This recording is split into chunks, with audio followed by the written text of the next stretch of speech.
जय हिंद प्यारे साथियों, स्वागत है सबका एक बार फिर अंतिम प्रहार के इस नए सेशन में। जी हाँ, अंतिम प्रहार के पार्ट 6 में हम लोग इस पाठ में जानेंगे महत्वपूर्ण वीवीआई सवाल का जो महासंग्राम चल रहा है उसी का ये महत्वपूर्ण पार्ट 6 है, जिसमें हम लोग MVVI सब्जेक्टिव्स पढ़ रहे हैं। तो इस पार्ट का जो थीम होगा थेल्स प्रमेय। जी हाँ, आज का जो ये थीम्स होगा थेल्स प्रमेय होगा और पाइथागोरस प्रमेय होगा। थेल्स प्रमेय और पाइथागोरस प्रमेय, जैसा कि आप लोगों को मालूम है, थेल्स प्रमेय और पाइथागोरस प्रमेय दोनों ही बहुत ही महत्वपूर्ण सवाल हैं, जो कि हर वर्ष एवरी ईयर्स जो ना हर वर्ष जो है ना कम से कम ये 5 मार्क्स दिला ही देते हैं।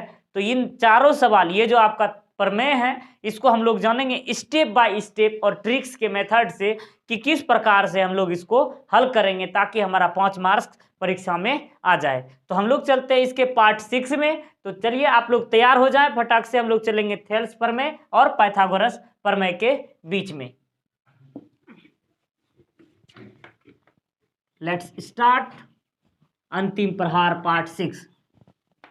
इससे पहले हम लोग जान लेते हैं कि महत्वपूर्ण कुछ सवालें हैं कि किस प्रकार से त्रिभुज चैप्टर से शुरुआत होती है आज का क्लास। तो सबसे पहले ये जो त्रिभुज वाला पार्ट्स है, त्रिभुज वाला पार्ट्स हम लोग जान लेते हैं त्रिभुज किसे कहते हैं। सबसे पहले त्रिभुज, त्रिभुज जो होता है तीन भुजाओं से घिरी आकृति को, तीन भुजाओं से घिरी आकृति को हम लोग त्रिभुज कहते हैं। तीन भुजाओं से घिरी आकृति को हम लोग त्रिभुज कहते हैं, ट्रायंगल शेप। त्रिभुज के तीनों कोनों का योग जो होता है, साथ ही साथ इसका रूल, त्रिभुज के तीनों कोनों का योग डायरेक्ट लिख देंगे। तीनों कोनों का योग जो होता है 180 डिग्री होता है। कोण के आधार पर त्रिभुज तीन होते हैं, कोण के आधार पर ये त्रिभुज तीन होते हैं, समकोण और न्यून कोण, अधिक कोण। ये अधिक कोण। अगर हम लोग भुजा के आधार पर बात करें, भुजा के आधार पर, भुजा के आधार पर हम लोग बात करते हैं तो ये भी तीन प्रकार के होते हैं, समबाहु त्रिभुज, समद्विबाहु त्रिभुज और विषमबाहु त्रिभुज। ये हमारे विषमबाहु त्रिभुज। तो भुजा के आधार पर भी त्रिभुज के तीन प्रकार हुए, समबाहु त्रिभुज, समद्विबाहु त्रिभुज, विषमबाहु त्रिभुज। कोण के आधार पर त्रिभुज तीन हुआ, समकोण त्रिभुज, न्यून कोण, अधिक कोण। और सामान्य तौर पर त्रिभुज का क्षेत्रफल, सामान्य तौर पर जो कि हर एक त्रिभुज के लिए यूज होता है, त्रिभुज का क्षेत्रफल, सामान्य तौर पर त्रिभुज का क्षेत्रफल हो जाता है 1/2 गुने आधार गुने शीर्ष लंब, जिसको हम लोग ऊंचाई भी कहते हैं। शीर्ष लंब लिख सकते हैं या शीर्ष लिख सकते हैं या ऊंचाई कहते हैं। ये सामान्य तौर पर ये हमारा हर एक त्रिभुज के लिए, चाहे किसी भी प्रकार का त्रिभुज हो, उसके लिए हमारा ये त्रिभुज का क्षेत्रफल फार्मूला ऐड हो जाता है। हमारा ये त्रिभुज का क्षेत्रफल बराबर 1/2 गुने आधार गुने शीर्ष लंब जो होता है, ये हर एक प्रकार के त्रिभुज के लिए, हर एक त्रिभुज में ये सुटेबल आ जाता है। अब कुछ सवाल आएंगे इस क्लास 10th वाले में से। महत्वपूर्ण आकृतियां जो होती हैं, समरूप आकृतियां, अर्थात त्रिभुज के समरूप होने के गुण बताइएगा। त्रिभुज के समरूप होने के गुण, ये महत्वपूर्ण सवाल है कि ये आपको पूछ लिया जाता है कि बार बार त्रिभुज के समरूप होने के गुण बता दीजिएगा। तो सबसे पहला गुण लिखिएगा, त्रिभुज के समरूप होने के गुणों में लिखिएगा उसके संगत, जब त्रिभुज के उनके संगत कोण जब बराबर होते हैं, उसके संगत कोण जब बराबर होते हैं तो वो त्रिभुज समरूप होते हैं। जब त्रिभुज के संगत कोण, तीनों कोण जब बराबर होते हैं तो उसके क्या होते हैं, त्रिभुज समरूप होते हैं। और ये दूसरा गुण है, उसकी संगत भुजाएं जब,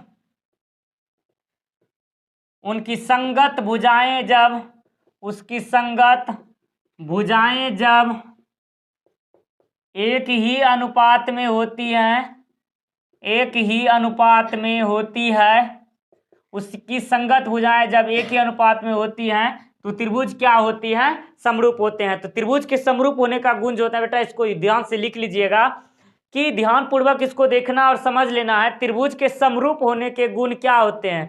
त्रिभुज के समरूप होने के गुण आपको परीक्षा में कई बार पूछा जा चुका है, तो आप लोगों को सुटेबल तरीके से आप लोग जवाब दे देंगे आज के बाद कि जब त्रिभुज के तीनों कोण बराबर यानी संगत कोण बराबर होती हैं तो त्रिभुज समरूप होते हैं। जब उसकी संगत भुजाएं जब एक ही अनुपात में होती हैं तो वह क्या होते हैं, त्रिभुज समरूप होते हैं। ये त्रिभुज के समरूप होने के गुण थे।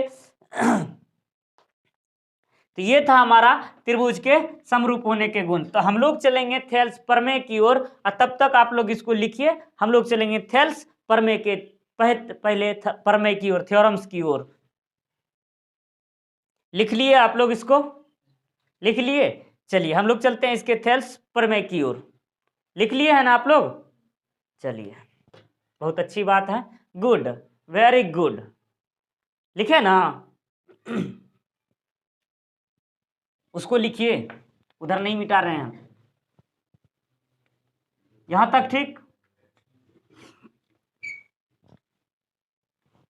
मालूम है रे, मालूम है, इसलिए चिंता मत कीजिए ना, आप लोग लिखिए तो सही।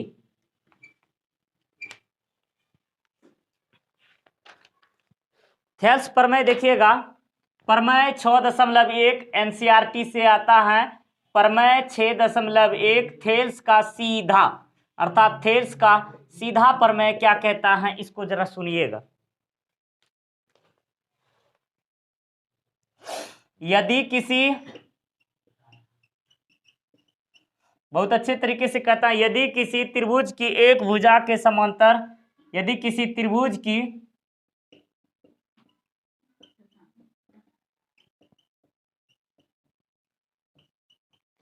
एक भुजा के समांतर, यदि किसी त्रिभुज की एक भुजा के समांतर, अब मिटा देता हूं इसको, एक भुजा के समांतर अन्य दो भुजाओं को, अन्य दो भुजाओं को भिन्न भिन्न बिंदुओं पर प्रतिच्छेद करने के लिए, भिन्न भिन्न बिंदुओं पर, भिन्न भिन्न बिंदुओं पर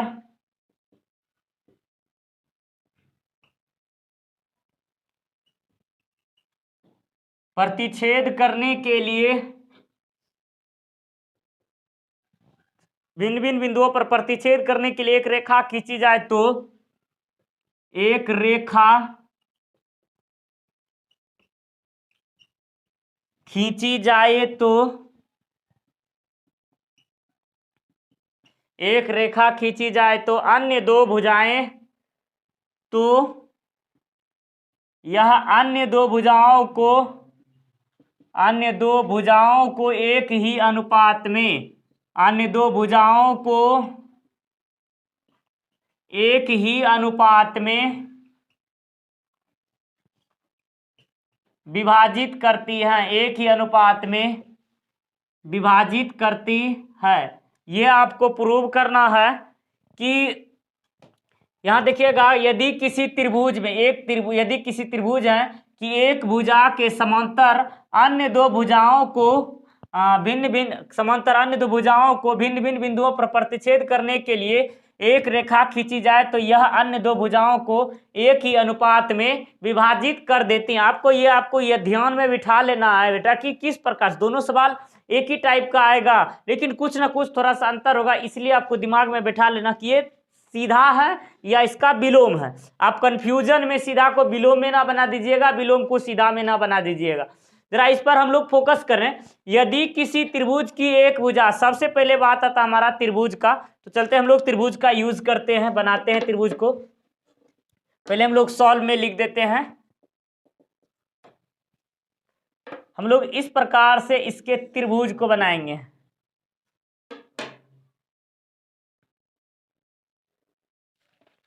कुछ इस तरह से त्रिभुज हम लोग बना लेंगे। कुछ इस तरह से जब हम लोग त्रिभुज को बनाएंगे, इसके समरूप होने के लिए एक भुजा खींचते हैं हम लोग। अब देखिए, ये हमारा त्रिभुज बना ए बी सी, जो हुआ हमारा त्रिभुज पहले बना हुआ। अब कहेंगे यदि किसी त्रिभुज की एक भुजा के समांतर अन्य दो भुजाओं को विभिन्न बिंदुओं पर प्रतिच्छेद करने के लिए एक रेखा खींची जाती है। देखिएगा हम लोग यहाँ विभिन्न बिंदुओं पर खींचने के लिए डी ई जो है हमने एक रेखा खींचा हुआ है। ये जो है ना, ये दोनों समांतर है, ये दोनों क्या हो गया है, समांतर हो गया है। फिर आगे चलते हैं कि यह अन्य दो भुजाओं को एक ही अनुपात, ये जो हमारा ये समांतर हुआ, लेकिन ये दोनों भुजा जो खींचा गया है इस पर, ये क्या करता है, अन्य दो भुजाओं को एक ही अनुपात में विभाजित कर देता है। तो आपको यहाँ प्रूव करना क्या है, जैसा कि हम लोग जानते हैं एक ही अनुपात में विभाजित करने का आशय हुआ ए डी बटे डी बी बराबर ए ई बटे ई सी। आपको यही प्रूव करना है कि कहता है कि एक ही त्रिभुज की ये जो भुजाएं हैं, आपको ये प्रूव करना कि एक ही अनुपात में विभाजित कर देता है। अर्थात कहने का आशय है ये जो विभाजित किया है दोनों में अगर एक एक जोड़ देंगे तो दोनों भुजा हो जाएगा बराबर। अर्थात कहने का आशय ये बराबर भी, ये बराबर भी हो जाएगा। तो आपको ये प्रूव करना एक ही अनुपात में ए डी बटे डी बी इतना मान बराबर इतना बराबर है, ये बटे ये दोनों मान बराबर है, यही आपको प्रूव करना है। तो हमको किस प्रकार से प्रूव करना है, तब हमको यहाँ देखना पड़ेगा। इसके लिए हमको क्या करना पड़ेगा, दो गो लंब डालना पड़ेगा। चलिए सबसे पहले हम लोग डाल लेते हैं लंब को, इधर से भी डाल लेंगे लंब को।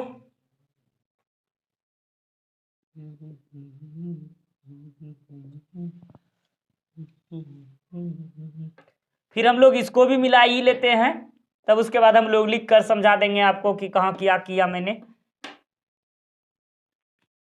ये भी मैंने खींच डाला, ये भी खींच डाला। चलिए हो गया क्लियर, यहाँ तक मैंने खींचा हुआ है। इसको हम लोग ले लेंगे n, इसको मान लेंगे m। इस तरह से हमारा हो गया क्लियर। अब देखिएगा सवाल में आएंगे, इसको मिटा देते हैं हम लोग। ये हमारा मूल रूप से इस थ्योरम का जो है ना पिक्चर हुआ, इमेज हुआ। अगर हम लोग इस इमेज को पहले बनाते हैं उसके बाद हम लोग सिद्ध करते हैं तो हमारा डायरेक्ट नंबर मिलने की चांस रहेगी। अगर हम लोग इस इमेज को ना बना करके डायरेक्ट हिसाब को बना देते हैं तो हिसाब हमारा गलत होने की संभावना उसमें से 60% बढ़ जाएगी। इसीलिए जब भी कहीं भी पिक्चर वाली सवाल होगी तो उसको पिक्चर पहले बनाना बहुत ही जरूरी है, बहुत ही जरूरी है।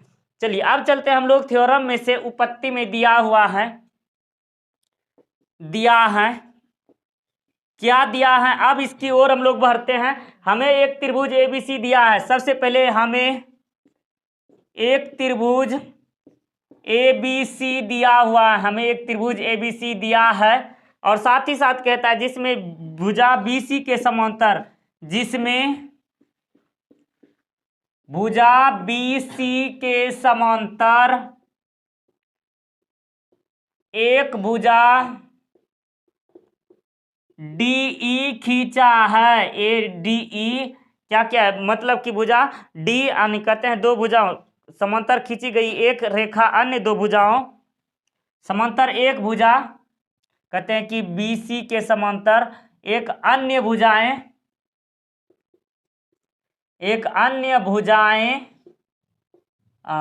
एक अन्य, हाँ एक अन्य जो है ना, कहते हैं कि एक रेखा जो अन्य दो समांतर एक भुजा, समांतर एक भुजा छूट गया यहाँ, एक भुजा जो अन्य दो भुजाओं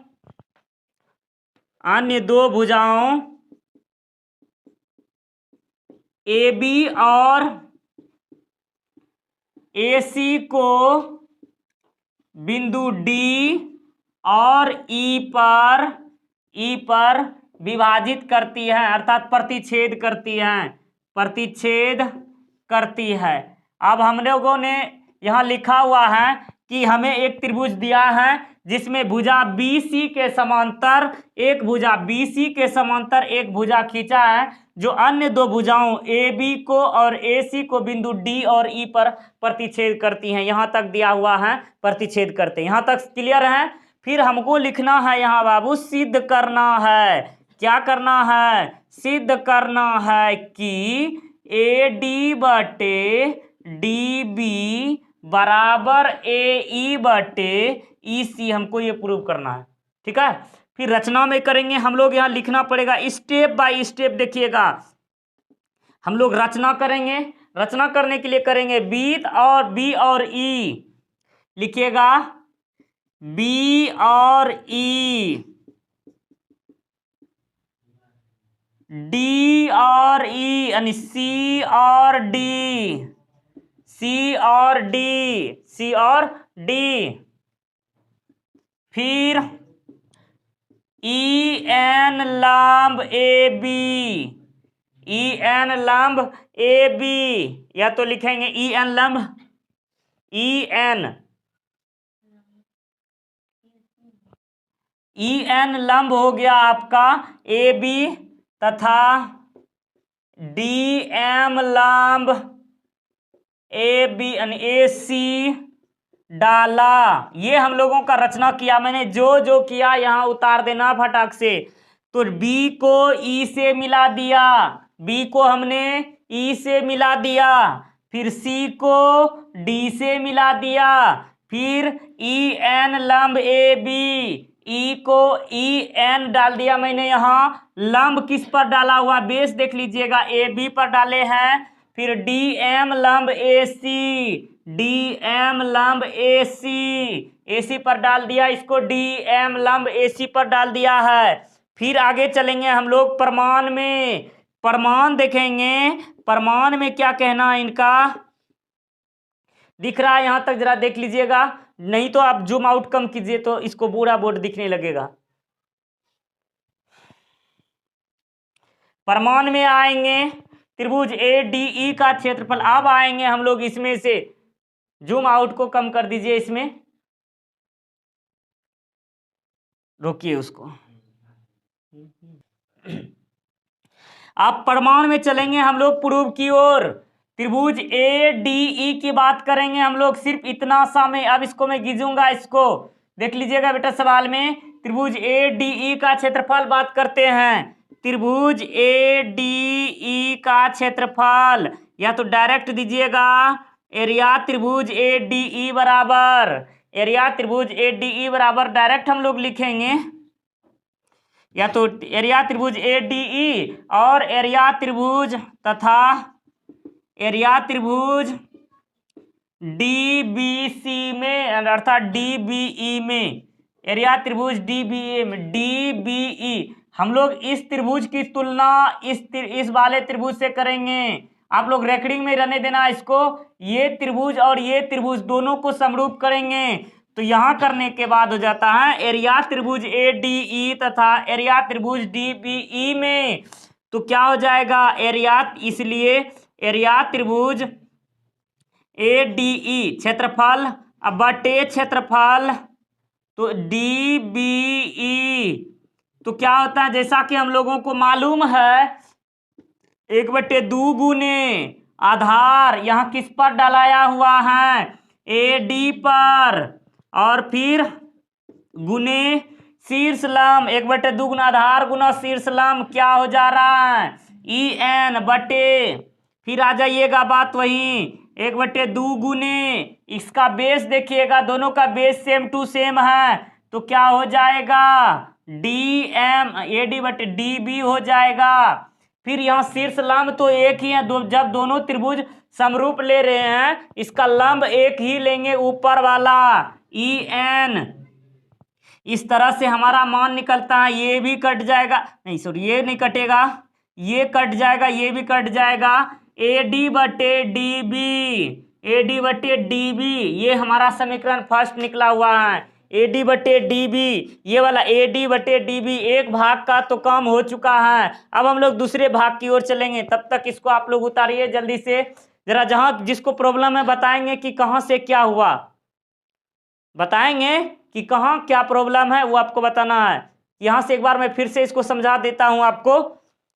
देखिएगा बेटा सवाल में, यदि किसी त्रिभुज की एक भुजाओं के समांतर अन्य दो भुजाओं को भिन्न भिन्न बिंदुओं पर प्रतिच्छेद करने के लिए कहता है, एक त्रिभुज में कहता है अन्य दो भुजाओं को, यानी एक भुजा के समांतर अन्य दो भिन्न भिन्न बिंदुओं पर प्रतिच्छेद करने के लिए, दो भिन्न भिन्न बिंदुओं पर प्रतिच्छेद करने के लिए एक रेखा खींचते हैं। डीई को हमने खींच दिया है, तो कहता है अन्य दो भुजाओं को एक ही अनुपात में विभाजित कर देती है। तो यहाँ देखिएगा हमें एक त्रिभुज एबीसी दिया है जिसमें भुजा बीसी के समांतर, इसके समांतर डीई खींचा हुआ है, मतलब बीसी के समांतर एक भुजा जो अन्य दो भुजाओं ए बी और ए सी को बिंदु डी और ई पर क्या करती हैं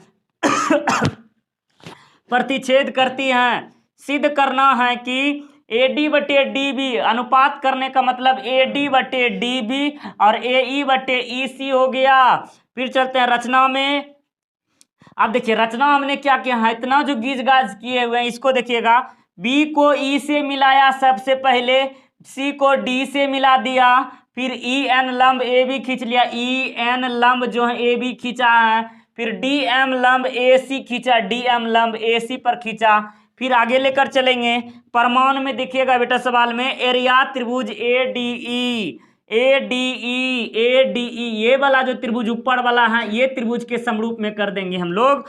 फिर दोनों का क्षेत्रफल हम लोग अनुपात में लेंगे, 1/2 गुना आधार गुना शीर्ष लंब। यहाँ फॉर्मूला आप व्यक्त कर दीजिएगा। त्रिभुज का क्षेत्रफल बराबर जो होता है 1/2 गुने आधार गुने शीर्ष लंब होते हैं, 1/2 गुने आधार गुने शीर्ष लंब होते हैं। यहाँ आप लिख दीजिएगा ना तो आपका हिसाब क्लियर हो जाएगा।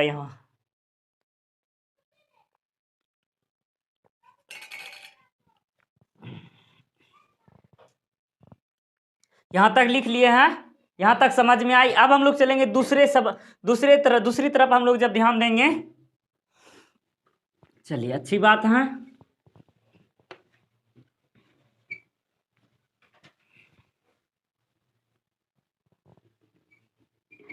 अब एक बार पुनः लेंगे, फिर से पुनः बात करेंगे एरिया त्रिभुज, एरिया त्रिभुज ए डी ई की बात करेंगे। एरिया त्रिभुज ए डी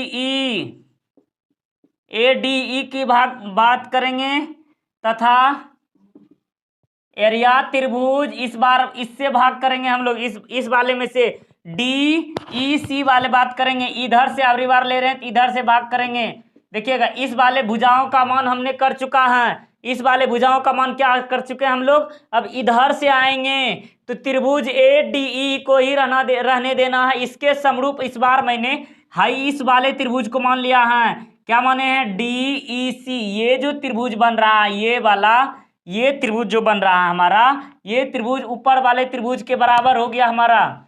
ये त्रिभुज जो हुआ इसके समरूप हमारा ये वाला त्रिभुज हो गया। इसलिए इसकी तरफ ध्यान देना है कि त्रिभुज ए डी ई तथा एरिया त्रिभुज डी ई सी में, इसलिए एरिया त्रिभुज ए डी ई बटे एरिया त्रिभुज D E C equal to 1/2 गुने आधार का मान क्या हो जाएगा, तो लंब जिस पर हम लोग डालते हैं वो हो जाता है हमारा आधार ए ई बटे फिर एक ए ई गुने इसका लंब हो जाएगा डी एम 1/2 गुने। फिर आइएगा इसी में सवाल, फिर देखेंगे ई सी गुने, फिर आ जाएगा डी एम। इसको फिर हम लोग शॉर्टकट करेंगे, हाफ और डी एम दोनों कैंसिल, तो ए ई बटे ई सी इक्वेशन सेकेंड हो गया हमारा, इक्वेशन हमारा सेकेंड हो गया।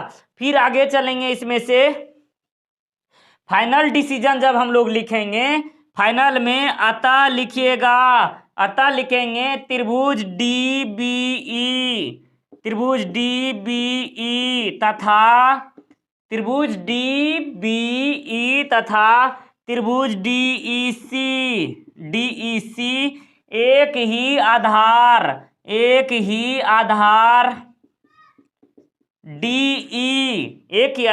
ई तथा समांतर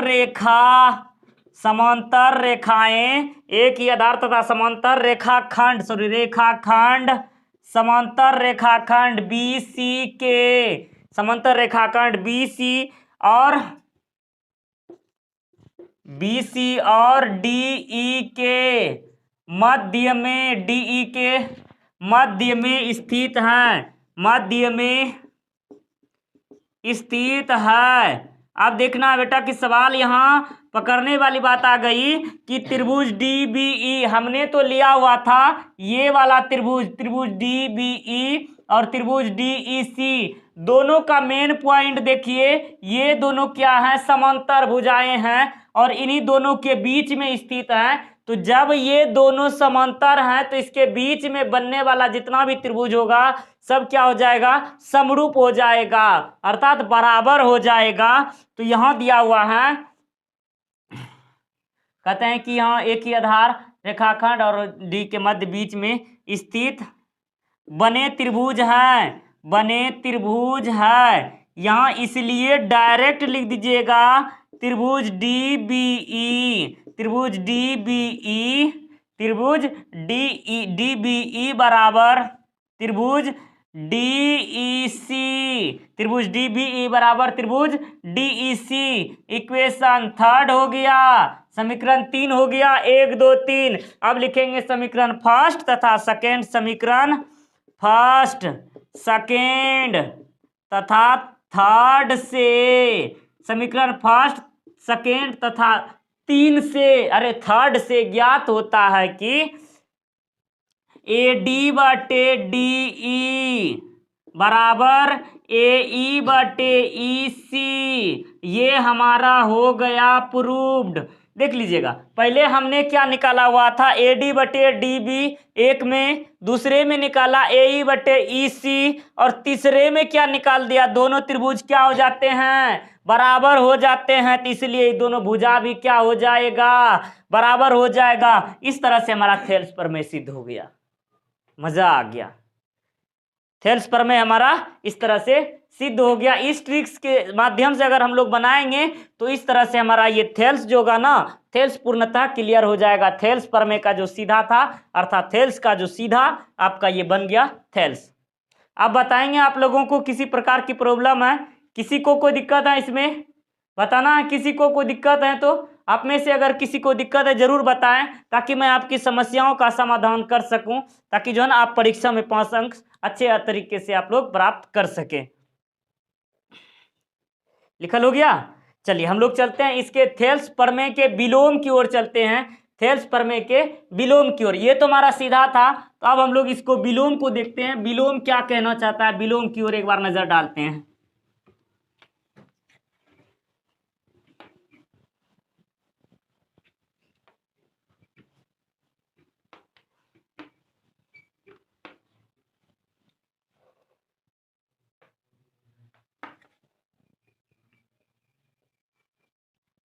प्रमेय 6.2, प्रमेय 6.2 में आएंगे थेल्स के विलोम में। यदि एक रेखा किसी त्रिभुज की दो भुजाओं को, यदि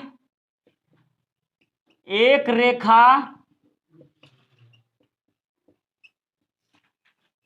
किसी त्रिभुज की दो भुजाओं को, यदि एक रेखा किसी त्रिभुज की दो भुजाओं को एक ही अनुपात में, एक ही अनुपात में, यदि किसी त्रिभुज की दो भुजा यानी एक भुजाएं यानी किसी त्रिभुज की दो भुजाओं को एक ही अनुपात में विभाजित करे तो, विभाजित करे तो वह जो होती है तीसरी भुजा के समांतर होती है, तीसरी भुजा के समांतर होती है। ये आपको प्रूव करके दिखाना है कि किस प्रकार से होती हैं, कि त्रिभुज के समरूप यानी समांतर होते हैं। आप देखिएगा, आप लोगों को बड़ा रूल बनाए होंगे, अब मैं आप लोगों को एक शॉर्टकट, एक छोटा सा, बहुत ही छोटा सा स्मॉल रूल बताऊंगा, जो कि बहुत अच्छे तरीके से आप लोगों को समझ में आ जाएगी। सवाल देखिएगा, कहता है यदि एक त्रिभुज यानी एक रेखा किसी त्रिभुज की दो भुजाओं को एक ही अनुपात में विभाजित करे तो वह तीसरी भुजा के समांतर होती है। अर्थात एक ही अनुपात में विभाजित करता है, वह तीसरी भुजा के समांतर होते हैं। ये आपको प्रूव करके दिखाना। हालांकि जो हम लोगों ने 6.1 में बनाया है उस अनुसार से भी बना सकते हैं, लेकिन हम आज आपको एक छोटा सा बहुत ही अलग सा ट्रिक देते हैं ताकि आपको अच्छे तरीके से एग्जाम में बना सके। हम लोग इस प्रकार से एक त्रिभुज को खींचेंगे। ये हो गया हमारा इस प्रकार से त्रिभुज। ये हम लोग मान लेंगे ये जो है ना ये वाला दिया हुआ है ए बी सी डी और ये ई हमारा इस तरह से हुआ, ई तक लेकर चलेंगे हम लोग। अब हम लोग एक रचना और कर लेंगे।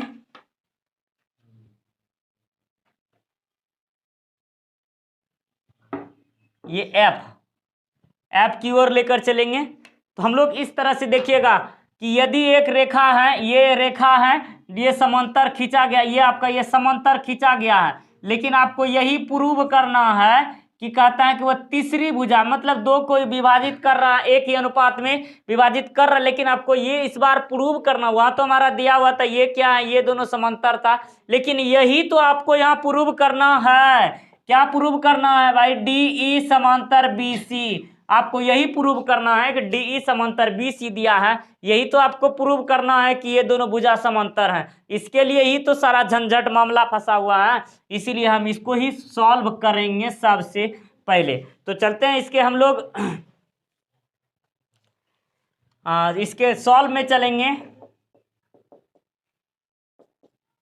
दिया है, क्या दिया है? दिया है कि D E A B C त्रिभुज में डी बी भुजा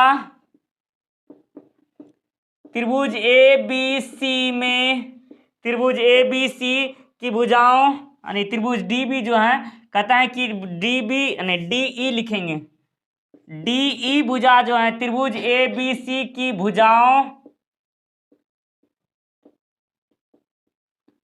ए बी तथा ए सी को इस प्रकार विभाजित करता है, इस प्रकार विभाजित करता है, इस प्रकार विभाजित करता है कि डी ई भुजा दिया, डी ई भुजा त्रिभुज एबीसी की भुजाओं ए बी तथा बी सी को इस प्रकार विभाजित करता है कि इस प्रकार विभाजित करता है यानी प्रतिच्छेद करता है या विभाजित करता है कि ए डी बटे डी बी बराबर ए ई बटे ई सी, ए ई बटे ई सी।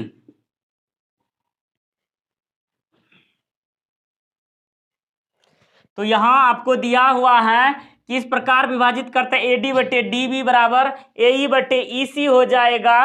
तो आपको यहां सिद्ध करना है, देखिएगा बेटा अच्छे तरीके से बिल्कुल स्थिर होकर बता रहा हूं, सिद्ध करना है कि ए डी ई समांतर बी सी, डी ई समांतर बी सी आपको ये प्रूव कर देना है। अब आप देखिएगा रचना में आइएगा बेटा, रचना में हम लोग मान लेंगे, हम लोग माना कि डी बी यानी डी ई समांतर बी सी नहीं है। अब तो हमको प्रूव करने के लिए जैसे मानते थे ना √3 एक अपरिमेय है तो यो मान लेते थे कि उसको परिमेय है, उसी प्रकार से हम लोग यहाँ मानेंगे, माना कि डी ई समांतर बी सी नहीं है। हाँ भाई नहीं है तो नहीं है, मान लिया जाए, मानना पड़ेगा, मान लिया जाए कि डी ई समांतर बी सी नहीं है। मेरा मर्जी है, मानना है मान लेंगे ना, नहीं है तो नहीं है, मान लिया जाए। जब हम पत्थर में भगवान को मान सकते हैं, दीवार में भगवान को मान सकते हैं, तो हम लोग यहाँ क्यों नहीं मान सकते हैं डी ई समांतर बी सी नहीं है।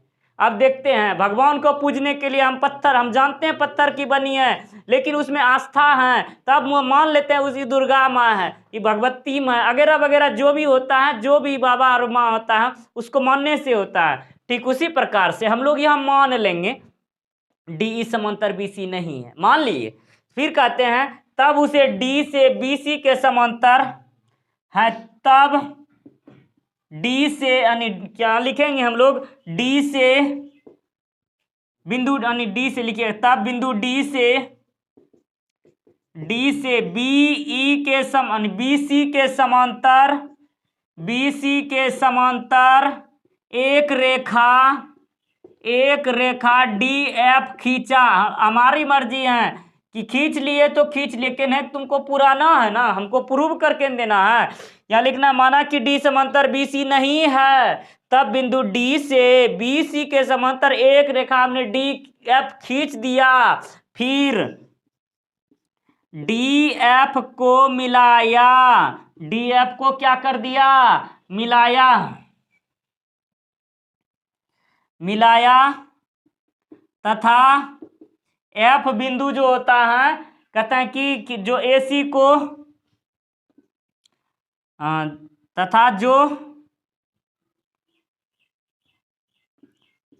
कि ए सी भुजा ए सी को एफ बिंदु पर काटती है। चलिए यहां तक हो गया हमारा बनावट। फिर अब आएंगे हम लोग प्रमाण में। अब चलेंगे प्रमाण करने की ओर। अब हमारा जो मान्यता है ना, गलत सही वो बाद की बात है, पहले यहाँ हमको प्रूव करना है कि इसको दिखाना है कि हमने सही लिखा हुआ है। यहाँ आगे चलेंगे, समान लिखेंगे बनावट के अनुसार से, लिखेंगे बनावट के अनुसार से आएंगे समानुपातिक थेल्स प्रमेय से एडी बटे डीबी बराबर ए एफ बटे एफ सी। ये हो गया समीकरण फर्स्ट। ये बनावट के आधार पर जो मैंने माना है बनावट में कि हमारा ये बी सी नहीं है, डी ई बी सी के बराबर नहीं है, हमारा डी एफ है, डी एफ समांतर बी सी है। मान लिया जाए डी एफ समांतर बी सी है, तो बनावट के अनुसार समानुपातिक थेल्स प्रमेय से ए डी बटे डी बी ए एफ बटे एफ सी हो गया। फिर आगे चलेंगे यहाँ से, ये आप ध्यान देंगे, ये आपका इधर से फिर लिखेंगे किंतु। क्या किंतु? दिया है, हिसाब ने दिया हुआ है। क्या दिया है भाई? यहाँ ए डी बटे डी ई बराबर ए ई बटे ई सी। ये हो गया समीकरण सेकेंड। यहाँ दिया हुआ है ना, यहाँ तो पहले से दिया हुआ, अभी तो जबरदस्ती हमने मान लिया है ई समांतर नहीं है, तो यहाँ आपका दिया हुआ है समीकरण सेकेंड से, तो लिखेंगे समीकरण फर्स्ट तथा सेकेंड से। अब कौन सी कयामत होगी समीकरण फर्स्ट तथा सेकेंड से? एडी बटे डी बी कयामत हो गया। ए एफ बटे एफ सी बराबर ए ई बटे ई सी। देखिए तो कौन सी कयामत आ गई? तो यहाँ ए डी बटे डी बी, ए डी बटे डी बी, यहाँ जो ना कयामत तो होना ही है, और इसका हिसाब का दिल तो रुस्वा होगा ही। तो यहाँ देखो ना, ए डी बटे डी बी ये दोनों खत्म हो गया, ये रुस्वा हो गया, रुस गया, ये रूठ गया। अब बचा क्या? जो बराबर है उसको ले लेंगे। तो आगे चलेंगे, या में आएंगे, तो यहाँ लिखेंगे ए एफ बटे एफ सी। अपने मन से एक जोड़ दीजिए दोनों बगल, ए ई बटे ई सी प्लस 1। यहाँ लिख देंगे दोनों तरफ एक जोड़ने पर, दोनों तरफ बेटा एक जोड़ देंगे, दोनों तरफ एक को जोड़ने पर। अब यहाँ एलसीएम कीजिएगा, एफ सी का LCM F C, A F plus F C बराबर ई सी लेंगे, ए ई प्लस ई सी। फिर आगे लेकर आइएगा। अब देखिए कौन सा कयामत होने वाली है। A F plus F C बराबर हो जाएगा ए सी बटे एफ सी। फिर आगे लेकर चलिएगा आप। यहाँ इसको पहले ये वाले को इधर ले लीजिएगा, तो उल्टा पुल्टा नहीं आएगा आपका। ए एफ बटे एफ सी कर दीजिए, और ई सी यहाँ लिख देंगे ए ई और ई सी, यहाँ खाली एफ कर देना है, बाकी बात क्लियर। ये भी क्लियर, यहाँ ई सी। चलिए अब देखिएगा, यहाँ हो जाएगा ए ई प्लस ई सी, यानी ए ई प्लस ई सी नहीं, ठीक है। चलिए अच्छी बात है। ए ई प्लस ई सी, ए सी, ए ई प्लस ई सी जोड़ेंगे तो A C, A F plus F C भी जोड़ेंगे तो क्या होगा, ए सी बटे एफ सी। यहाँ ई सी हो गया, यहाँ हो गया आपका ई सी, यहाँ भी हो गया आपका एफ सी। यहाँ देखिएगा अब क्या कयामत हुई, मेन पॉइंट यहाँ नजर डालिएगा। ऊपर में दोनों भुजा क्या है, ए सी है। ऊपर में दोनों भुजा क्या है, ए सी और ए सी है। तो यहाँ आगे लेकर चलिएगा बेटा सवाल में, ए सी दोनों खत्म, तो क्या हो जा रहा है, ये दोनों खत्म, ए ई बटे 1/ई सी बराबर 1/FC, 1/ई सी बराबर 1/FC हो गया।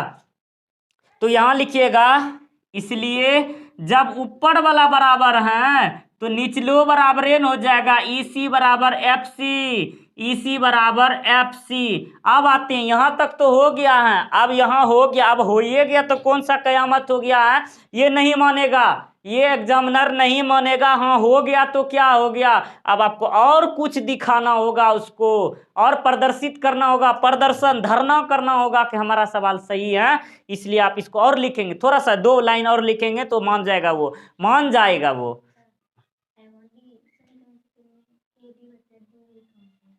एडी बटे डी बी, ओ सॉरी, हाँ ये डी क्या यहाँ डी, एडी बटे हाँ डी बी, एडी बटे डी बी है ना, किंतु दिया है एडी बटे डी बी, हाँ ये है।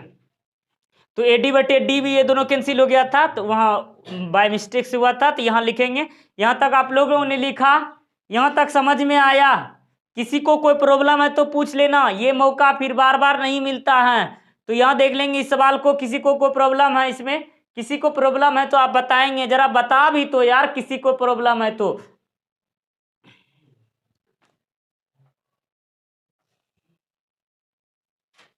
चलिए लिखे। अब हम लोग क्या पॉइंट लिखना है, यहां से मैं इसको मिटा देता हूं, आगे पॉइंट इसका लिखना है हमें, यहां प्रदर्शित करना होगा, यहां दिखाना होगा।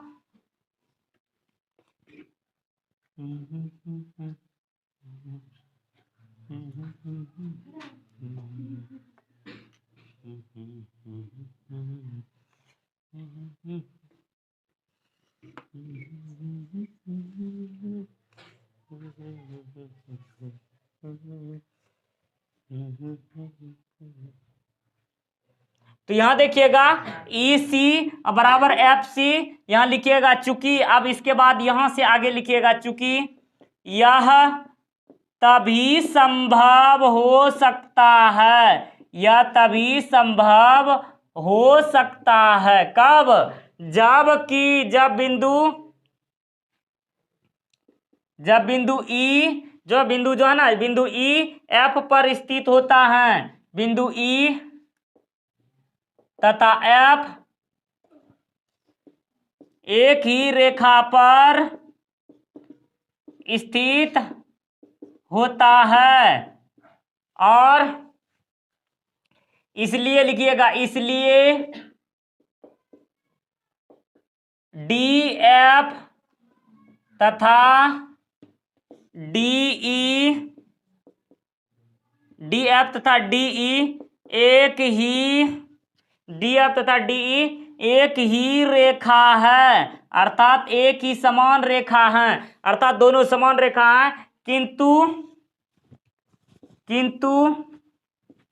डी एफ समांतर बी सी, या तो किंतु डी एफ समांतर बी सी, इसलिए क्या हो जाएगा, डीई समांतर बी सी। ये हमारा, जब ये दोनों एक ही रेखा है, डी एफ और ए डी ई जब एक ही रेखा है, जब ये समरूप है, एफ वाला समरूप है, तो ई वाला भी समरूपेन होगा, डीई समांतर बी सी। अब री बार कयामत होने से बचा लिया, और मान भी गया ये, और ये मानेगा, उसको मानना पड़ेगा, मार्क्स देना पड़ेगा, इस तरह से उसको देना पड़ेगा, तो पड़ेगा, कन्फर्म देना पड़ेगा। समझ में आई? यहां तक समझ में आई? ये हमारा प्रूव्ड हो गया, कयामत हो गया इसमें। इस तरह से हम लोगों को इस शॉर्ट ट्रिक्स के माध्यम से समझेंगे तो बन जाएगा आपका क्लियर।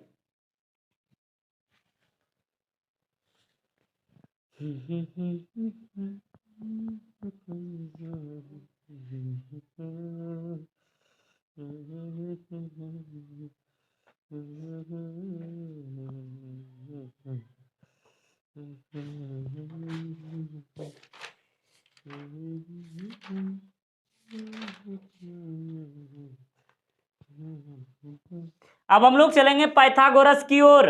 ये सवाल कोई दिक्कत इसमें से? थेल्स का दोनों सवाल हो गया है ना? पाइथागोरस की ओर चलते हैं।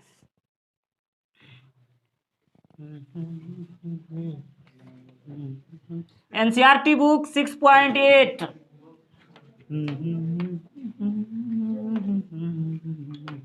देखा ना क्या कौन सी कयामत आ गई हिसाब में, एकदम से बनना पड़ गया भूकंप। मोबाइल को कैसे कर देगा उसमें। देखिए प्रमेय 6.8 एनसीईआरटी बुक प्रमेय 6.8। सिद्ध करें कि एक समकोण त्रिभुज में, देखिएगा क्या अच्छे तरीके से इन्होंने बताया हुआ है। सिद्ध करें कि एक समकोण त्रिभुज में, सिद्ध करें कि एक समकोण त्रिभुज में, सिद्ध करें कि एक समकोण त्रिभुज में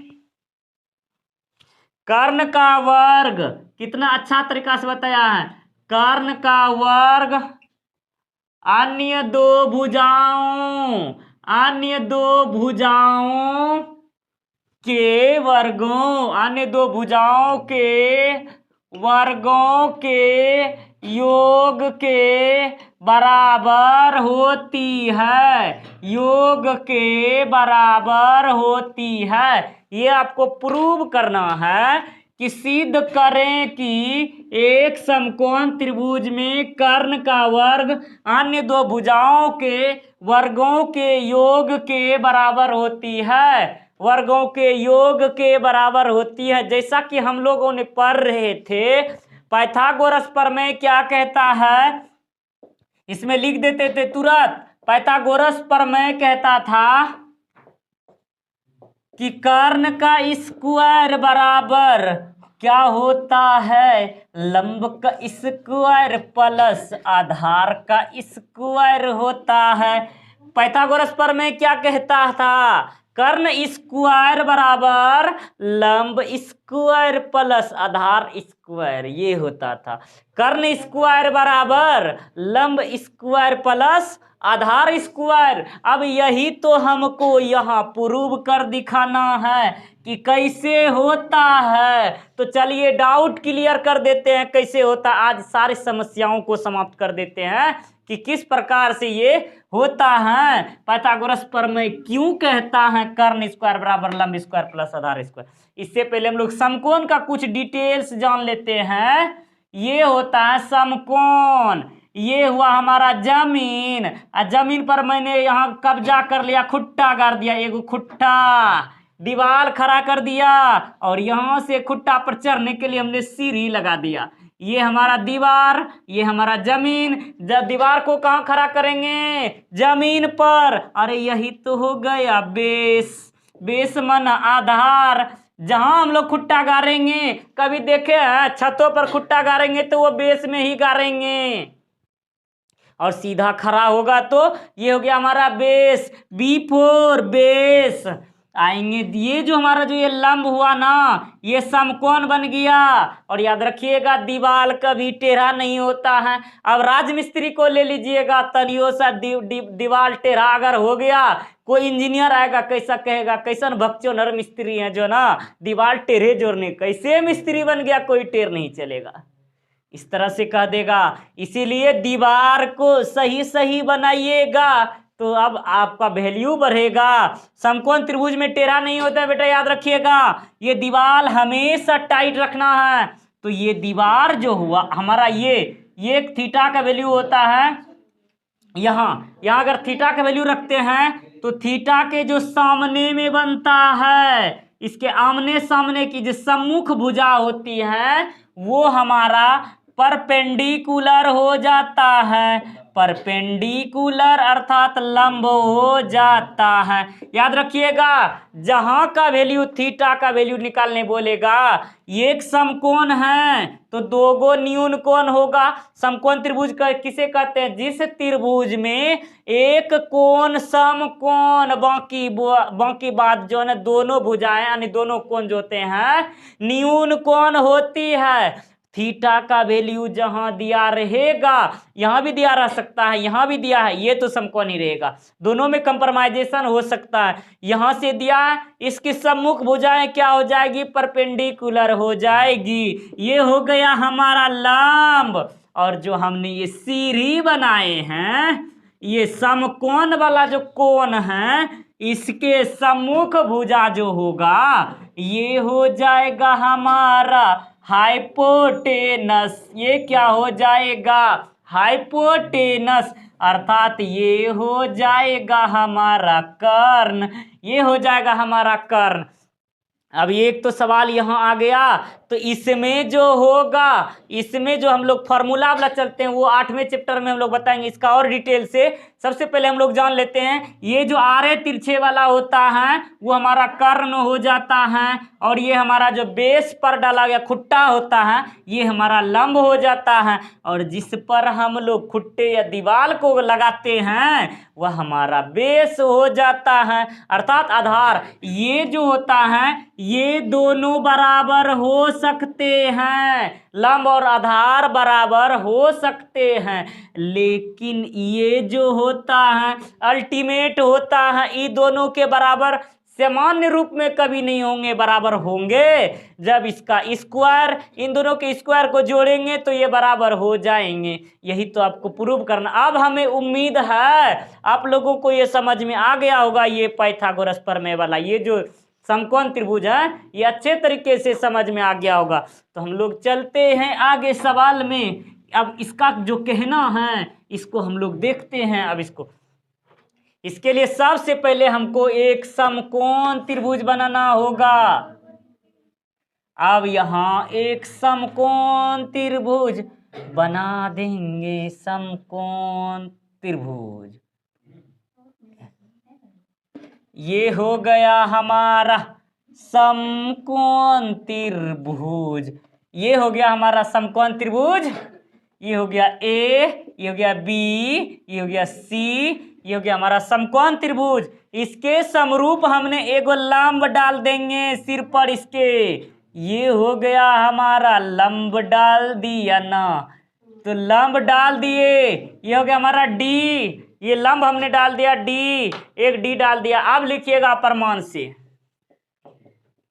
अब आएंगे प्रमाण में दिया हुआ है, क्या दिया है? अब दिया है एक समकोण त्रिभुज है, लिखेंगे त्रिभुज ए बी सी एक समकोण त्रिभुज है, समकोण त्रिभुज है जिसमें कोण बी क्या है? जिसमें कोण बी क्या है?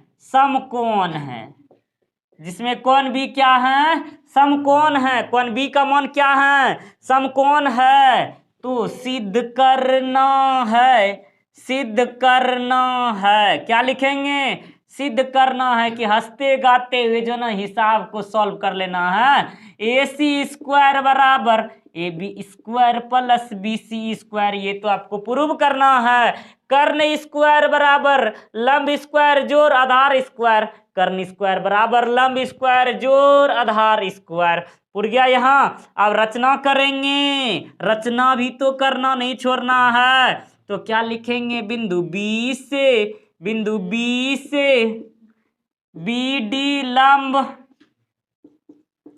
बी डी लंब ए सी खींचा, बिंदु बी से बी डी लंब ए सी खींचा, बी डी लंब ए सी पर खींच दिया। अब प्रमाण में आएंगे, प्रमाण, अब प्रमाणित करने की ओर चलेंगे।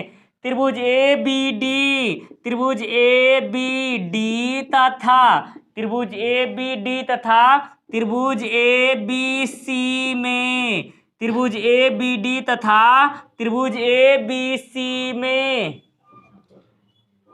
कोण ए बराबर कोण ए, अब देखिएगा त्रिभुज ए बी डी वाला बात करेगा, ए बी डी, तो इसका भी कोण ए जो होगा इस त्रिभुज के लिए होगा।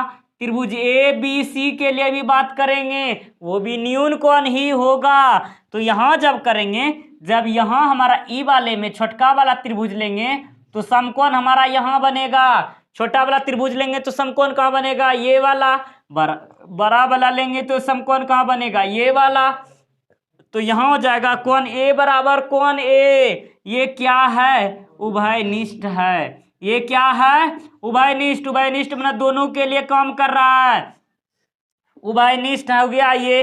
फिर आगे आएंगे, कोण ए डी बी बराबर कोण ए बी सी। यहां लिख देंगे प्रत्येक कोण 90 डिग्री, प्रत्येक कोण अर्थात कोण बी बराबर कोण डी बराबर कोण बी बराबर 90 डिग्री।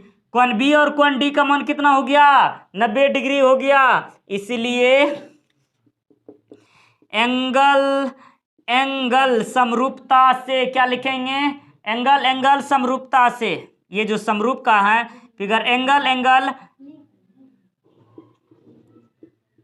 समरूपता से, एंगल समरूपता से क्या होगा, एंगल समरूपता से हो जाएगा त्रिभुज ए बी डी समरूप। एंगल समरूपता से, एंगल अर्थात जब त्रिभुज का दो गो कोण जब समरूप बराबर होता है तो त्रिभुज ए बी सी समरूप, त्रिभुज ए डी बी, त्रिभुज ए डी बी, त्रिभुज ए बी सी समरूप, त्रिभुज ए डी बी, यानी त्रिभुज हो जाएगा आपका direct A B D, sorry A B D समरूप, त्रिभुज ए डी, त्रिभुज यहां हो जाएगा ए बी डी समरूप त्रिभुज ए बी सी लिखना है हमको, ए बी सी। अब यहां लिखिएगा जब त्रिभुज का दो भुजाएं यानी जब त्रिभुज समरूप हो जाएगा तो भुजाएं क्या हो जाएगी, समानुपातिक हो जाएगी। तो यहां लिखिएगा ए डी बटे ए बी बराबर यहां हो जाएगा ए बी बटे ए सी। अब चलिएगा सवाल में थोड़ा सा, यहां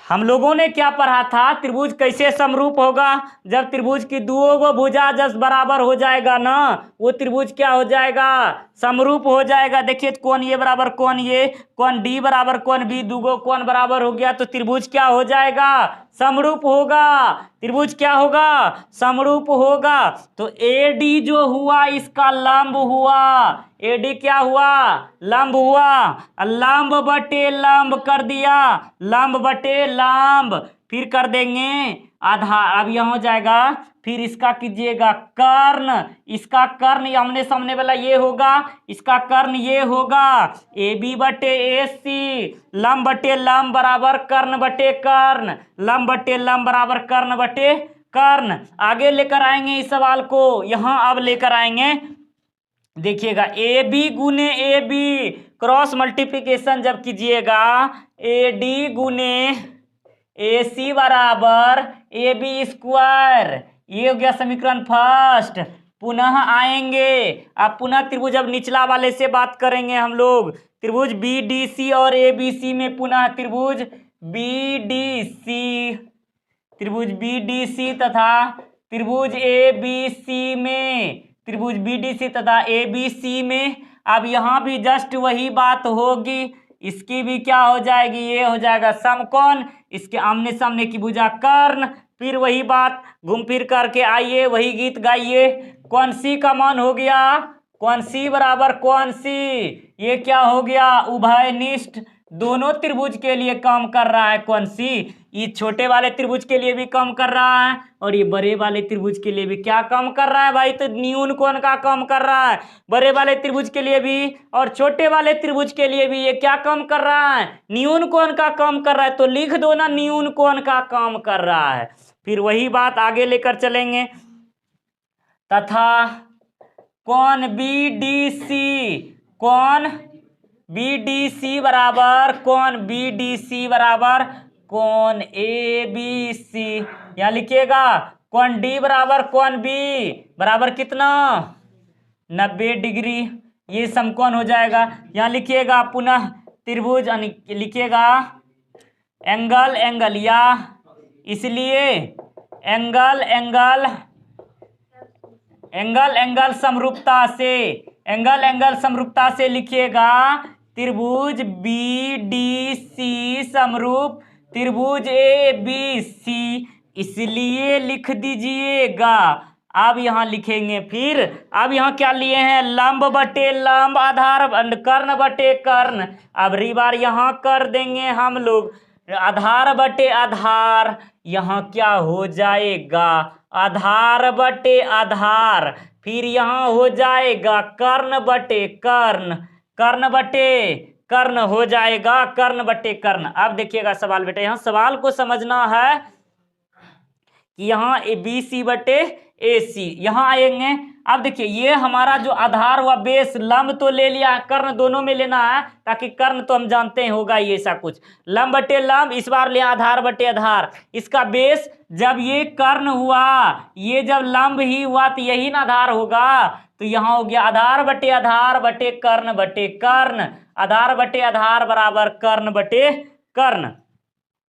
फिर आगे लेकर चलेंगे हम लोग इसको, डी सी गुने ए सी बराबर बी सी स्क्वायर, ये समीकरण सेकेंड हो गया, ये समीकरण सेकेंड हो गया। अब लिखिएगा समीकरण फर्स्ट तथा सेकेंड को जोड़ने पर, समीकरण फर्स्ट तथा सेकेंड को क्या करने पर, जोड़ने पर, अरे जोड़ने पर, समीकरण फर्स्ट तथा सेकेंड को जोड़ने पर ए डी गुने ए सी प्लस डी सी गुने ए सी बराबर A B square plus B C square.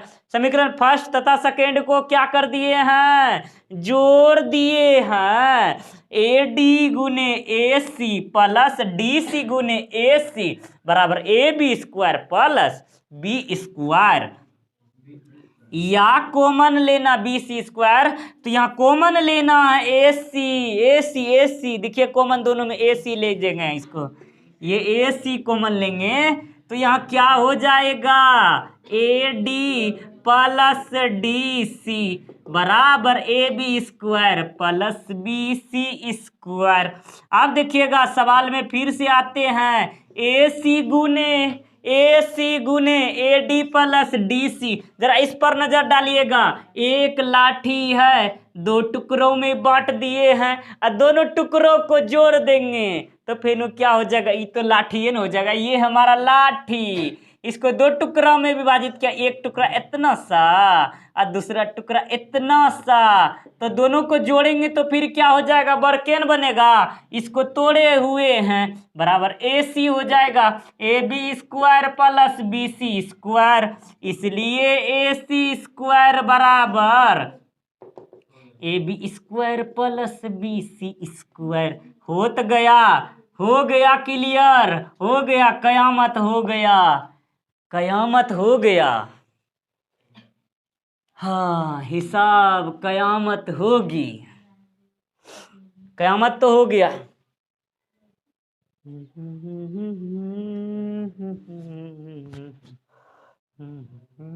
हिसाब बन गया रे, अरे बाप रे, हिसाब बन गया, हाय कितना सुंदर, कितना सोना सवाल बन गया ये। तो देखिएगा सवाल में से कितना अच्छे तरीके से ये सवाल हैं, इसको आप लोग माइंड के ये जो मेमोरी है ना, मेमोरी जो कि इसको सेट कर लेना इस मेमोरी में, पाइथागोरस प्रमेय, हमें उम्मीद है आप लोगों को समझ में आ गई होगी। अब हम लोग इसके विलोम की ओर बढ़ेंगे, विलोम की ओर।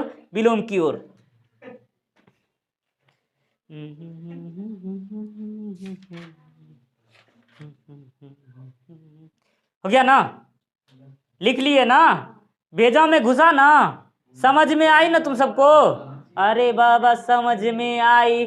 समझ में अगर कुछ प्रॉब्लम है तो आग लगाओ, थम्स अप लगाओ और कमेंट्स में बताओ, जवाब मिल जाएगा। इसलिए फटाक से ये सब इसको करने से ना भूलें ताकि आपको ये लाभ मिल सके।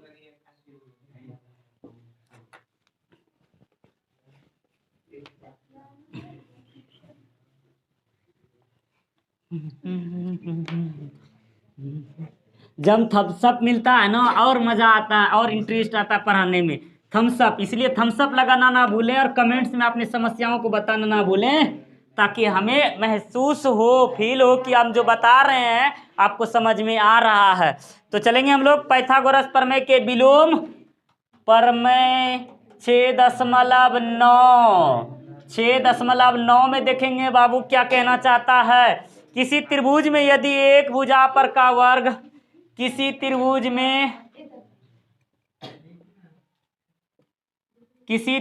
में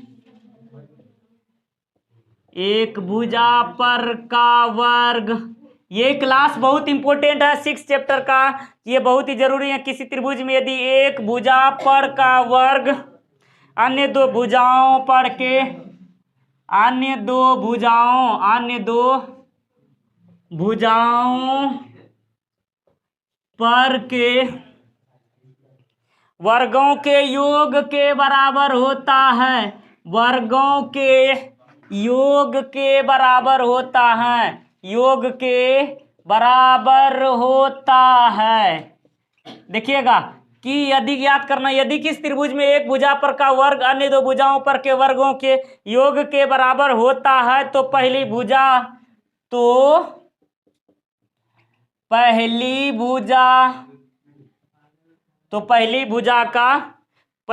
के सामने का कोण, पहली भुजा के सामने का कोण क्या होता है? समकोण होता है। सामने का कोण समकोण होता है। इसकी तरफ ध्यान दीजिएगा, ये प्रश्न बार बार पूछा जाता है। ये सबसे ज्यादा इंपॉर्टेंट सवाल है, सबसे ज्यादा इंपॉर्टेंट सवाल है चारों में से। पाइथागोरस का विलोम जो होता है, ये अधिकांश बार सवाल पूछा जाता है पाइथागोरस का विलोम, इसलिए इसकी तरफ हम लोग ध्यान देंगे। कहता है यदि किसी त्रिभुज में एक भुजा पर का वर्ग जो है अन्य दो भुजाओं पर के वर्गों के योग के बराबर होता है तो ज्ञात करना पहली भुजा का सामने का कोण जो होता है वो समकोण होता है। ये आपको ज्ञात करना है। सवाल देखिएगा बेटा, इसमें से मान लिया जाए फटाक से इसमें समकोण त्रिभुज बनाएंगे। सबसे पहले समकोण त्रिभुज वाली बात करेगा तो यहां फटाक से दीवार खड़ा करेंगे।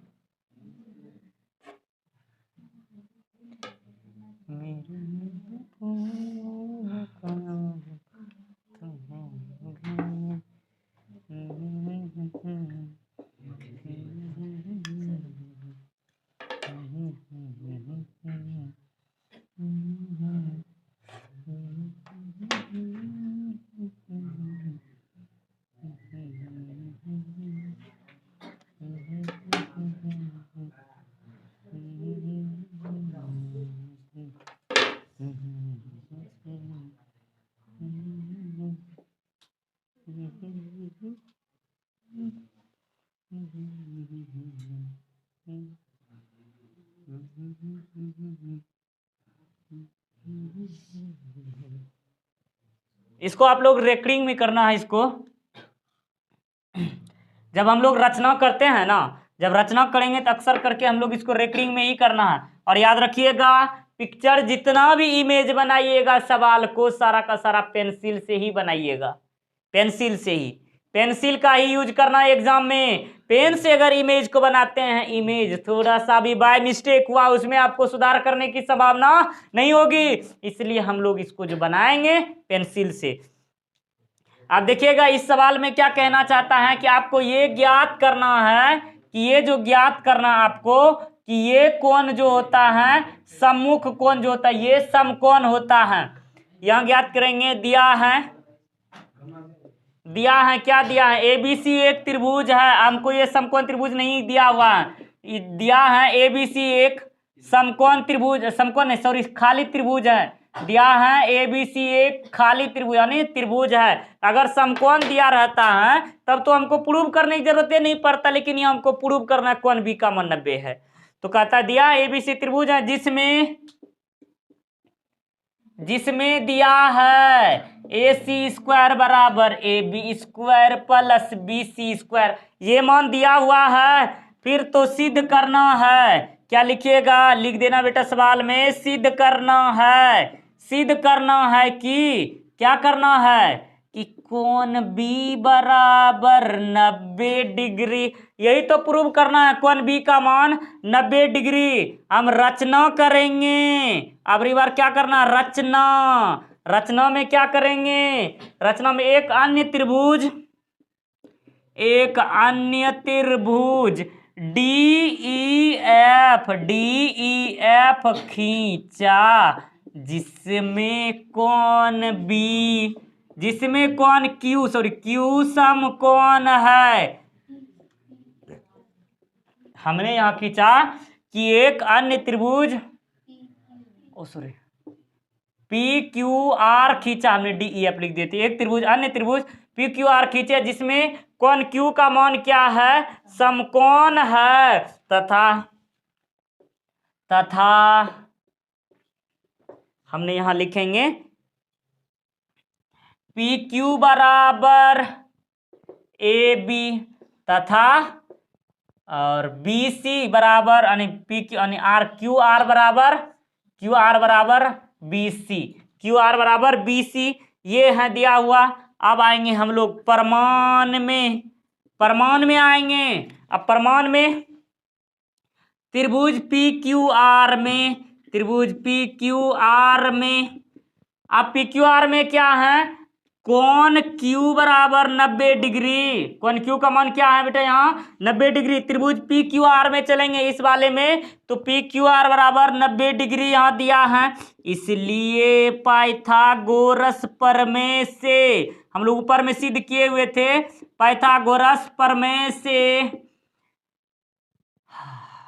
पी आर का स्क्वायर बराबर P Q square plus Q R square, यहां तक लिख देंगे पाइथागोरस प्रमेय से। ये हो गया। फिर या कीजिएगा पी आर को तो टच नहीं कर सकते हैं, लेकिन पी क्यू को हम लोग जरूर टच कर सकते हैं। A B square plus B C square, A B square plus क्या हो जाएगा, बी सी स्क्वायर, समीकरण फर्स्ट। ऐसा क्यों भूकंप आ गया, ऐसा क्यों चमत्कार हो गया, यहां जरा एक बार इस पर जरा नजर डालिएगा। एक अन्य त्रिभुज पी क्यू आर खींचा, जिसमें कोण क्यू समकोण है। पी क्यू बराबर जो ना है भुजा बराबर ए भुजा बराबर है, क्यू आर बराबर क्या है, बी सी है, ये दोनों बराबर हैं। और जब बराबर हैं, पी क्यू बदले में हम लोग ए बी, क्यू आर जगह पर बी सी, एक दोनों में एक्सचेंज कर सकते हैं, क्योंकि ये दोनों स्वीट हार्ट है।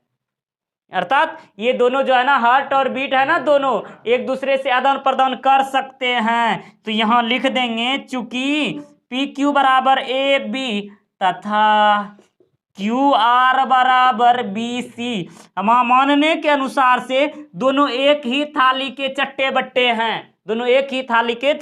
हैं, इसलिए दोनों एक दूसरे के बदले में यूज हो सकते हैं।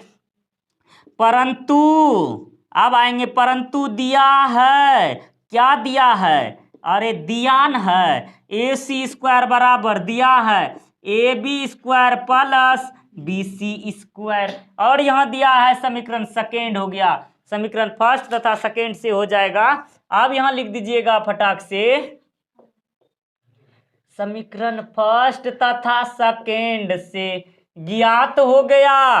P A B square B C square दोनों खत्म, तो क्या हो जाएगा, पी आर स्क्वायर बराबर ए C square, P R square बराबर ए सी स्क्वायर, इसीलिए क्या हो जाएगा, पी आर बराबर ए सी, पी आर बराबर ए सी, पी आर बराबर ए सी, ये हो गया।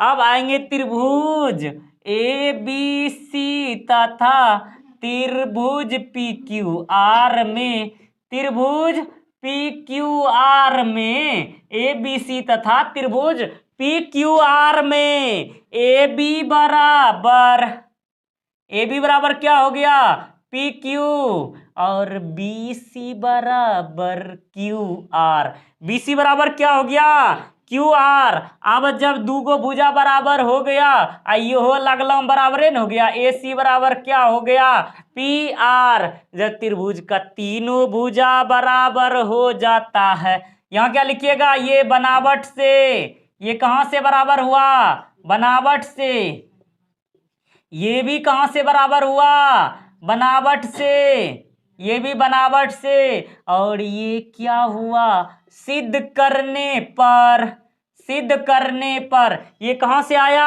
हमने सिद्ध न करके लाया इसको, सिद्ध करने पर, साबित किया। अब देखिएगा त्रिभुज की तीनों भुजा क्या है, बराबर ना है। तो लिखिएगा चूंकि साइड साइड, चूंकि साइड साइड साइड सर्वांग समता से, जब त्रिभुज की तीनों भुजा बराबर होती है तो त्रिभुज क्या होते हैं, सर्वांग सम होते हैं। त्रिभुज क्या होते हैं, सर्वांग सम होते हैं। और इसलिए लिख दीजिएगा त्रिभुज ए बी सी सर्वांग सम त्रिभुज P Q R, P Q R. फिर आगे चलेंगे, कोण बी बराबर कोण क्यू। फिर लिखेंगे यहां दिया है कोण क्यू बराबर 90 डिग्री, इसलिए क्या हो जाएगा, कोण बी का वैल्यू भी क्या हो जाएगा, 90 डिग्री हो गया। प्रूव्ड, फटाक से बन गया, प्रूव्ड हो गया, इस बार बन गया ना। देखिए ये बन गया, सवाल प्रूफ बन गया। कोण बी का मान 90, जब कोण क्यू का मान 90। अब तो कंप्रोमाइज कर लेगा भाई, हम दोनों बराबरे हैं। तो जब कोण क्यू का मान 90 हो गया तो कोण बी का भी मान 90 हो जाएगा, क्योंकि अब एक ही थाली के दोनों चट्टे बट्टे हो गए।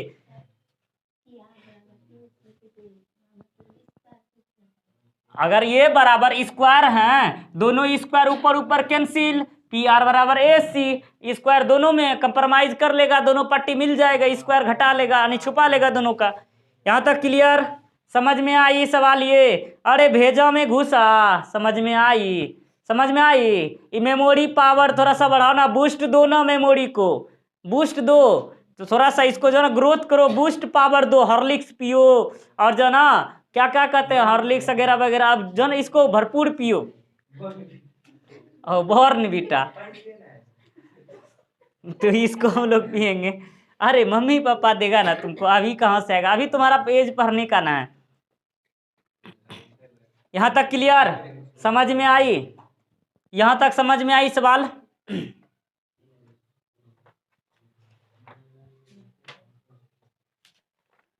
एनसीईआरटी बुक, यहाँ तक क्लियर। अब चलेंगे हम लोग, एक सवाल महत्वपूर्ण है जो कि बार बार घुमा फिरा करके सवाल आते हैं। चलेंगे एनसीईआरटी में 6.5 चैप्टर में हम लोग थोड़ा सा घूमने के लिए चलते हैं। 6.5 में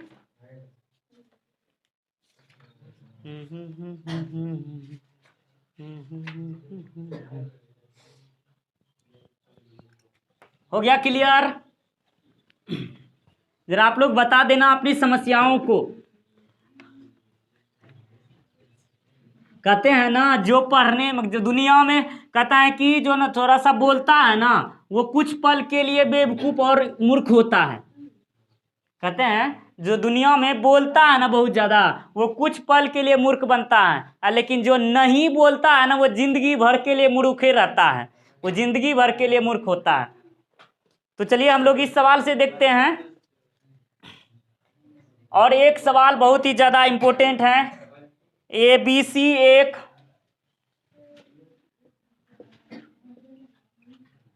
समद्विबाहु त्रिभुज है, समद्विबाहु त्रिभुज है का कोण सी समकोण है, जिसका कोण सी समकोण है, सिद्ध करें कि 2ab² बराबर, सॉरी ab² बराबर 2ac² है। ये आपको प्रूव करना, ये बहुत ही ज्यादा इंपॉर्टेंट सवाल है। परीक्षा में बार बार घुमा करके इस चैप्टर का 2 सवाल, 3 चैप्टर 2 सवाल हैं जो कि परीक्षा में बार बार पूछा जाता है। क्वेश्चन है आपका ए बी सी एक समद्विबाहु समकोण त्रिभुज, यानी ये समकोण दिया हुआ है और सिद्ध करना समद्विबाहु समकोण है। चलिए ना फटाक से इसको दीवार खड़ा कर दीजिए, पहले जमीन बना दीजिएगा, जमीन। अब 5 मंजिला आप बिल्डिंग बनाइएगा, बिल्डिंग बनाने के लिए 2-4 कट्ठा जमीन खरीद लेते हैं, खरीद लिए, यहाँ खरीद लिए जमीन। पैसा की जरूरत थोड़ी ना पड़ेगा बोर्ड में, ये तो प्लेन बोर्ड है, इसमें बोर्ड के लिए पैसा नहीं जरूरत पड़ेगा। यहाँ ये देखिए 1-2 बीघा जमीन खरीद लिए, बिल्डिंग खड़ा करने के लिए 1-2 बीघा जमीन खरीद लिए। मान लिया जाए, जब हम मान सकते, एक बार बताए ना, मानने से सब कुछ होता है। जब हम मान लेते हैं पत्थर की मूर्ति में भगवान है, ये है ना स्टिक, ये इंची है, इसमें मान लिए भगवान, तो इसमें भी हम जो है ना 5 श्रृंगार कर देंगे, इसका भी पूजा शुरू हो जाएगा। तो यही होता है कि मान लेंगे तो पत्थरों में भगवान हो जाता है। इसीलिए हम लोग लिख देंगे कौन सी समकोण है, कौन सी समकोण है। मैंने बताया पिछले सवाल में कि जब हम पत्थर में मान सकते हैं कि भगवान है, तो इसी में भी हिंदू धर्म की मान्यता है, जिसमें मानेंगे उधरे भगवान है, जिसमें मानेंगे उसी में भगवान है। अगर पिलर में भगवान श्रृंगार कर देंगे तो पिलरों में भगवान है, पत्थर में श्रृंगार किए पत्थर में भी भगवान है। तो इसीलिए हमारे हिंदू धर्म की सभ्यता है कि मन की आस्था जिसमें जुट गई वही भगवान है, वही स्वर्ग है, वही जन्नत है। इसीलिए मान लिया जाए ये हमारा प्लॉट है, इस पर हमने बिल्डिंग खड़ा किया हुआ है, और यहाँ ये जो ना बना, और ये हमको प्रूव करना है कि 2ac² बराबर ab²। ये सवाल है सॉल्व में। ABC एक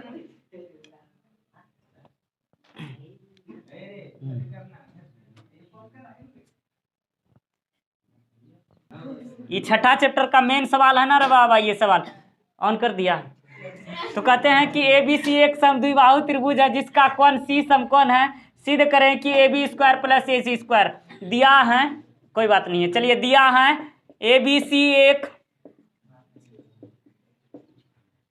समकोण त्रिभुज है, यानी समकोण समद्विबाहु त्रिभुज है, समकोण समद्विबाहु त्रिभुज है, जिसमें कोण C समकोण तथा ये समद्विबाहु हैं। समद्विबाहु त्रिभुज मतलब जिसकी दो भुजा आपस में बराबर होती हैं, AC तथा BC है, जिसमें मान लिया जाए कर्ण तो बराबर हो नहीं सकती हैं, कर्ण क्या हो सकती है, बराबर हो नहीं सकती हैं। इसलिए क्या करेंगे, ABC एक समकोण समद्विबाहु त्रिभुज है जिसमें कोण C का मान समकोण है, AC बराबर क्या हो गया, BC। ये कर्ण बराबर हो नहीं सकती हैं, इसलिए ये दोनों ही मैनेजिंग करेगा, ये दोनों ही मैनेजिंग करेगा, सवाल में दोनों बराबर होगा।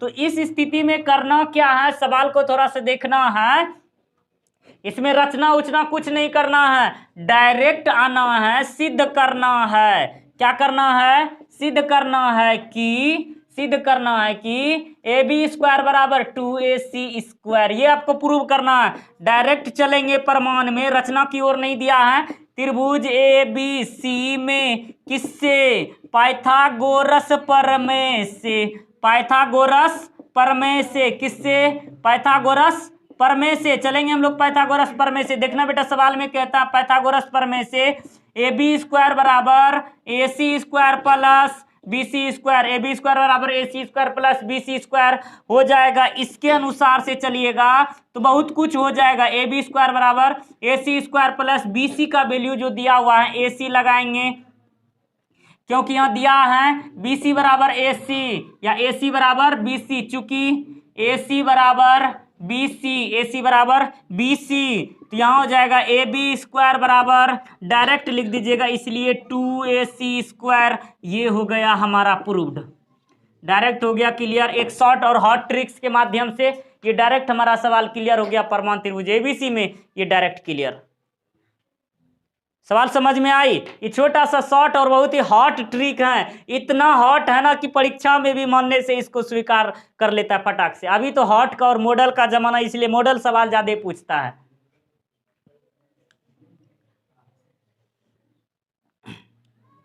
जो कहना था इसका प्रूव कर दिया मैंने। और एक सवाल और बताते हैं आपको, यहां तक सवाल समझ में आई ना? अरे बाबा अभी हॉट और मॉडल का जमाना है, इसीलिए इस तरह का हॉट और मॉडल सवाल जल्दी उठा लेता है।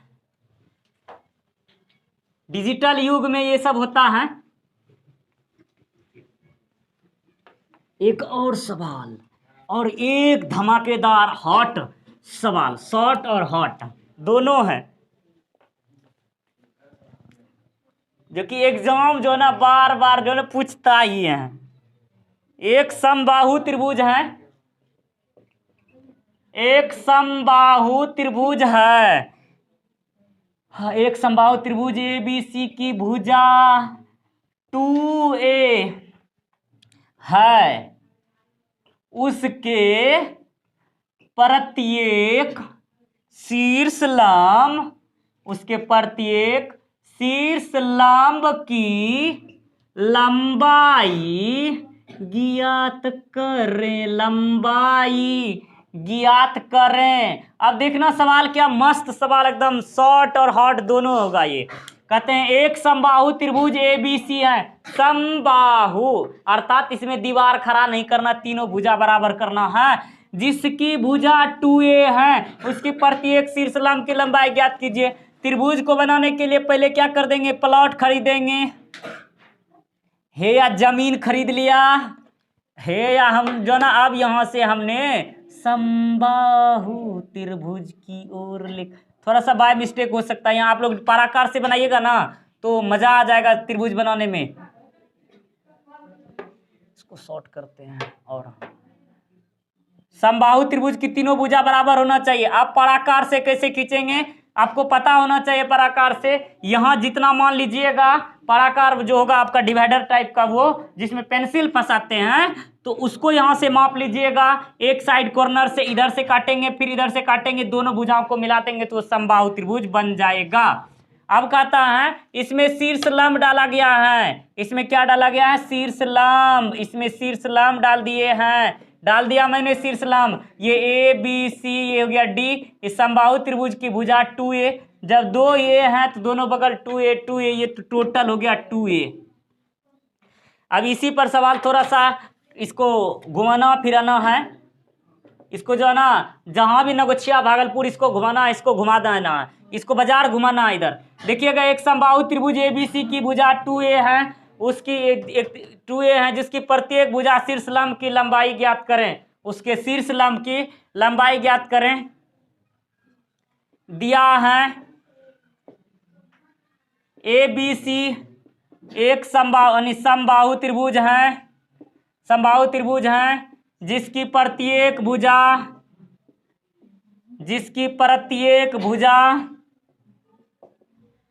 2a है। अब सिद्ध करना है, सॉरी सिद्ध नहीं है, ज्ञात करना है, ज्ञात करना है AD बराबर वाट, AD बराबर वाट। फिर आपको लिख देना है रचना AD लंब BC खींचा, AD लंब BC खींचा, AD लंब BC खींचा। प्रमाण में आएंगे, अब चलेंगे प्रमाण की ओर। प्रमाण में देखेंगे त्रिभुज ADB में, त्रिभुज ADB में जब त्रिभुज को दो भागों में बांटेंगे, त्रिभुज को दो भागों में हम लोग बांटेंगे तो देखेंगे दो भागों में बांटने पर ये भुजा को बराबर कर देता है, इसलिए 2a है, a प्लस a बराबर 2a। यहां लिख देंगे पाइथागोरस प्रमेय से, पाइथागोरस प्रमेय से AB स्क्वायर बराबर AD square plus BD square.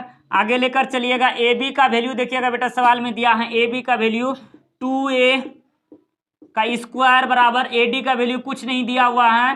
फिर चलिएगा BD का वैल्यू a स्क्वायर, आगे लेकर आना है 4a स्क्वायर बराबर AD square plus a square. आगे लेकर आइएगा सवाल में, तो या में AD 4a square minus a square बराबर AD स्क्वायर, या कीजिएगा AD बराबर हो जाएगा AD स्क्वायर बराबर 3a स्क्वायर।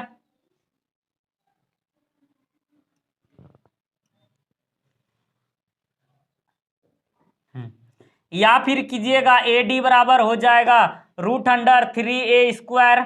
जब कीजिएगा a स्क्वायर और रूट कैंसिल हो जाएगा, इसलिए यहाँ सिर्फ और सिंगल बचेगा, सिंगल होल लाइफ। a का स्क्वायर करेंगे तो a स्क्वायर का वर्गमूल हो जाएगा, लेकिन √3 का वर्गमूल नहीं हो जाएगा। इसलिए मान क्या हो गया, अतः त्रिभुज का शीर्ष लंब, अतः त्रिभुज का शीर्ष लंब जो हो गया त्रिभुज का शीर्ष लंब √3a, √3a है। त्रिभुज का शीर्ष लंब क्या है? √3a है। इस तरह से आज की क्लास में हम लोगों ने इस तरह से इसके महत्वपूर्ण सवाल को जाना और समझा। आप लोगों को ये समझ में आई? भेजा में घुसा? ये शॉर्ट और बहुत ही हॉट है ये, इसलिए आपको ये बहुत ही ज़्यादा दिमाग में इसको प्रभावित करने के लिए इसको डाल लेना है, क्योंकि ये बार बार आते ही रहते हैं, घूमते रहते हैं, फिरते रहते हैं। तो आज के क्लास में हम लोगों ने इतना महत्वपूर्ण सवाल को जाना। हमें उम्मीद है आप लोगों को यह क्लास बहुत ही अच्छा लगा होगा। तो फिर मिलेंगे हम लोग अगले नेक्स्ट क्लास में। तब तक के लिए जय हिंद, जय भारत, बेस्ट ऑफ लक।